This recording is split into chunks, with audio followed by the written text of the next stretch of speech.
सुस्वागतम. मी परसराम पोपट झोजे, पदवीधर शिक्षक, जिल्हा परिषद प्राथमिक शाळा कामतवाडी, तालुका मुळशी, जिल्हा पुणे. आज आपण पाहूया इयत्ता 8वी, विषय मराठी, घटक समानार्थी शब्द. या समानार्थी शब्दांचे आपण वाचन करूया.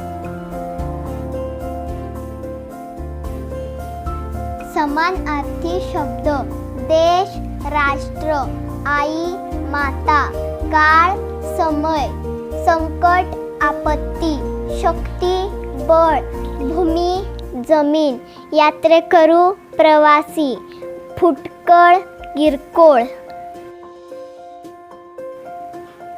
ताबडतोब, तत्काळ, उबग, कंटाळा, प्रवास, सफर, काळजी, चिंता, निम्मा, अर्धा, कप्पा, खण, उजेड, प्रकाश, तेज, प्रभा, रस्ता, मार्ग, उत्साह, जोश. धन्यवाद.